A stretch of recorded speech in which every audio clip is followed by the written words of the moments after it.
یعنی آپ یہ کہہ رہے ہیں کہ پاکستان کو جو ہے اگر وہ مدد کر سکتا ہے تو ایک تو سامان کی مدد ہے وہ کر رہا ہے، لیکن یہ بھی کرنا چاہیے کہ ایک کنسنسس کیا جانا چاہیے، اس معاملے کو ڈیل کیا جانا چاہیے، پارلیمنٹ سے پاس کرا کے اس کے بعد جو ہے وہاں پر اپنے فوجی ٹروپس بھیجنے ہیں۔ ایبسولوٹلی جب تک یہ اعلان نہیں ہوں گے مسلم ممالک کی طرف سے، اسرائیل اپنی من مرضی کرتا رہے گا۔ تو کیا ہم فوجی ٹروپس بھیجنے کی پوزیشن میں ہیں؟ کیونکہ ایک اکنامک ہماری سچویشن دیکھیے اس کے راستے ہیں اپنے عظما۔ وہ اسلامی فوج جو بنی تھی جس کے لیے ہمارے وہ 7 فٹ کے جوان گئے تھے جن کا نام راحیل شریف ہے، وہ کاہے کے لیے بنی تھی؟ وہ مسلم ممالک کا دفاع کرنے کے لیے بنی تھی۔ What is it doing?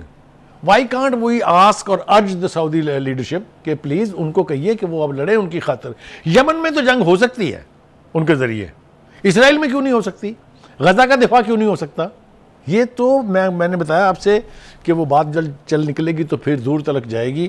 میں نہیں چاہتا کہ چیخ چنگاڑ کے میں یہاں پر وہ سب باتیں کہہ دوں جو میں کہنا چاہتا ہوں، لیکن دوسری طرف دیکھیے یہ فائدہ کیا ہے اس فورس کا جو آپ نے بات کی؟ کیا یہ مسلمانوں کے اگینسٹ ہی استعمال کرنے کے لیے؟ یہ سوال اٹھ رہا ہے نا اب کہ کیا اس نے صرف یمن کی جنگ لڑنی تھی جس میں مسلمان کو مار رہا ہے؟ جو زائنسٹ جو ہیں، جو صہیونی ہیں، وہ جو قتل و غارت کر رہے ہیں، اس کا دفاع کون کرے گا؟ کاہے کے لیے بنی تھی اسلامک فورس یہ؟ Why do we call it an Islamic force? تو ایک تو یہ ہے، دوسری طرف یہ ہے کہ اسرائیل کے دفاع کے لیے کس کس طرح کے حربے اختیار کیے جا رہے ہیں۔ دیکھیے بائیڈن صاحب بول پڑے ہیں، اٹھا جاتا نہیں ان سے، جانا کسی طرف ہوتا ہے چل پڑتے ہیں کسی طرف۔ وہ کہہ رہے ہیں کہ جی حماس کے لوگ جو ہیں وہ اسرائیلی خواتینوں سے جنسی زیادتی کر رہے ہیں، ان کو زندہ جلا رہے ہیں اور ان کی قتل و غارت میں ملوث ہے۔ ڈوب مرنا چاہیے بائیڈن صاحب کو یہ کہتے ہوئے کہ جو رہا ہو کے جو خواتین گئی ہیں حماس کی قید سے، انہوں نے ایک خط لکھا تھا اگر آپ کو یاد ہو اچھی طرح سے، جس میں اس خاتون نے کہا تھا کہ میری بیٹی وہاں شہزادیوں کی طرح رہی، وہ جو کچھ خود کھاتے تھے وہی ہمیں کھلاتے تھے۔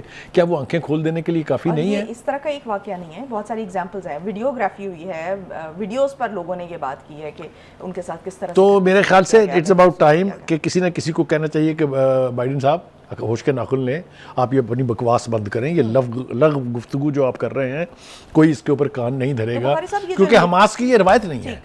تو یہ جو نتن یاہو کہہ رہے ہیں کہ اسرائیلی وزیر اعظم جو ہیں انہوں نے یہ کہہ رہے ہیں کہ جنگ کے بعد جو غزہ کا جو ہے سیکیورٹی کنٹرول وہ اسرائیل سنبھالے گا۔ دیکھیں نیتن یاہو از another idiot۔ یہ میں اس لیے بات کہہ رہا ہوں کہ جو فرانس کے صدر آئے تھے دوحہ میں، قطر میں ایک کانفرنس کے لیے، وہ کہہ گئے بات اصل وہ سمجھ آنی چاہیے نیتن یاہو کو کہ اگر تمہارا خیال یہ ہے کہ آپ غزہ سے حماس کو ختم کر دیں گے تو یہ جنگ آپ کو 10 سال تک جاری رکھنی پڑے گی۔ آپ کو پتا فرانس بھی حمایتی ہے نا اسرائیل کا، تو سچی بات انہوں نے بتا دی ہے نیتن یاہو کو۔ یہ خواب آپ کا کبھی شرمندہ تعبیر نہیں ہونے جا رہا، اور میں سمجھتا ہوں کہ یہ موقع ہے کہ مسلمان ممالک اپنے گٹس، تو اگر اپنے الائز کی طرف سے اسرائیل کو اس طرح کے ریاکشنز آ رہے ہیں تو کیا مستقبل دیکھتے ہیں آپ؟ کیا یہ اتنا پرولونگ کر سکے گا کہ آہستہ آہستہ ان کی حمایت ختم؟ دیکھیے پہلی بات تو یہ ہے کہ اگر یہ جنگ جاری رہتی ہے جس طریقے سے نیتن یاہو اس کو جاری رکھے ہوئے ہیں تو یہ غزہ تک محدود نہیں رہے گی۔ یہ میری بات آپ لکھ لیں، میں اس پروگرام میں ذمہ داری سے کہہ رہا ہوں۔ آلریڈی اس کے اندر لبنان اور یمن تو یعنی شامل ہو گئے ہیں، اس لیے کہ 3 جہازوں کے اوپر اٹیک ہو چکا ہے حوثی جو لوگ ہیں یمن کے، اور انہوں نے کہا ہے کہ ہم یہاں سے کسی بھی جہاز کو نہیں گزرنے دیں گے جو اسرائیل کی ملکیت ہو یا اس میں اسرائیل کے لیے اسلحہ اور بارود جا رہا ہو۔ تو they have not only threatened, they have proved it۔ ایک جہاز کو تو وہ لے گئے تھے نا پکڑ کے، تو یہ صورتحال ہے۔ بھٹو قتل کیس سے متعلق صدارتی ریفرنس جو 2 اپریل 2011 کو اس وقت کے صدر آصف علی زرداری کی طرف سے بھیجا گیا تھا، سپریم کورٹ نے وہ صدارتی ریفرنس سماعت کے لیے مقرر کر دیا ہے اور لارجر بینچ بنانے کا عندیہ بھی دے دیا گیا ہے۔ یہ ریفرنس جو ہے وہ گزشتہ 12 سالوں سے سپریم کورٹ میں زیر التوا تھا اور اس کیس پر اب تک 6 سماعتیں جو ہیں وہ ہو چکی ہیں۔ بخاری صاحب، آپ اس کیس کے مقرر ہونے پر، اس کی سماعت مقرر ہونے پر کیا کہیں گے؟ پہلی بات تو یہ ہے کہ میں ان جرنلسٹ میں شامل ہوں جنہوں نے یہ ٹرائل جو ہے وہ کور کیا تھا۔ اس سے پہلے لاہور ہائی کورٹ میں ہوا تھا مولوی مشتاق صاحب کے، اور اس کے بعد سپریم کورٹ میں۔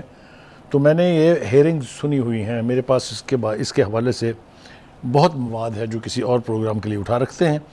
پہلی بات تو یہ ہے کہ یہ بہت اچھا فیصلہ ہے کہ 12 سال بعد ہی صحیح، لیکن بالآخر یہ ریفرنس جو ہے یہ اب سپریم کورٹ کے سامنے اس کا مقرر ہو چکا ہے اور اس کے اوپر اب ہیئرنگ جو ہے وہ ہوگی. ہماری یہ التجا ہوگی سپریم کورٹ سے اور چیف جسٹس صاحب سے کہ وہ جس طریقے سے انہوں نے پہلے ایک مثال قائم کی ہے، کیونکہ وہ پاپولر لیڈر تھے، پورے پاکستان کے لیڈر تھے، وہ پوری دنیا میں ان کا بڑا قد کاٹ تھا. ان کے بارے میں آپ کو حیرت ہوگی کہ جب ان کو پھانسی دینے کا فیصلہ ہوا تو 86 ممالک کے head of states and head of governments نے مطالبہ کیا تھا کہ آپ یہ ہمارے پاس بھیج دیں، آپ بھٹو کی جان بخش دیں اور ہمیں دے دیں. یہ بھی پوری دنیا کی تاریخ میں ایک ریکارڈ ہے.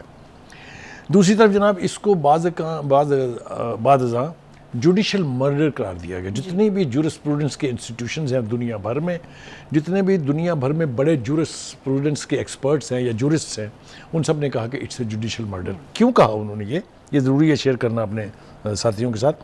یہ ججمنٹ تھی 3-4 کی سپلٹ ججمنٹ. 4 نے کہا پھانسی دے دو، 3 نے کہا نہیں پھانسی نہیں بنتی ہے. 4-3 کی سپلٹ ججمنٹ کے اوپر بھی دنیا بھر کی تاریخ میں کبھی کسی کو سزائے موت نہیں ہوئی. نمبر 2، بھٹو صاحب نہ اس دن اس شہر میں موجود تھے جہاں یہ واقعہ ہوا، نہ ان کا یہاں آنا، نہ ان کا موجود ہونا ثابت ہوتا ہے یہاں پر. جو شخص اس شہر میں نہیں تھا، جائے واردات پر نہیں تھا، اس کو آپ پھانسی کیسے دے دیتے ہیں؟ دوسری بات یہ کہ وعدہ معاف گواہ جو اس وقت فوجی ڈکٹیٹر نے اپنے پریشر کے تحت بنایا، اس کو جو پولیس کے ایک پولیس افسر تھے، ایک مسعود محمود شاید غالباً ان کا نام تھا، ان کو استعمال کر کے اور جس طریقے سے یہ سزا دی گئی، یہ جو ہے پوری دنیا میں اس کی مثال نہیں ملتی. وجہ اس کی کیا ہے وہ تھوڑی سی بیان کر لیں. وہ یہ کہ ماضی میں ہمارے اداروں نے یا تو اپنے اختیارات سے تجاوز کیا ہے اور یا بالکل انڈر پرفارم کیا ہے. مثال کے طور پر ہماری پارلیمنٹ جو ہے وہ تھرو آؤٹ ربڑ سٹیمپ بنی رہی ہے. فوجی ڈکٹیٹروں نے اپنی مرضی سے چلایا اس کو، اپنی مرضی سے انڈیمنٹی لی اینڈ وغیرہ وغیرہ بہت کچھ ہوا.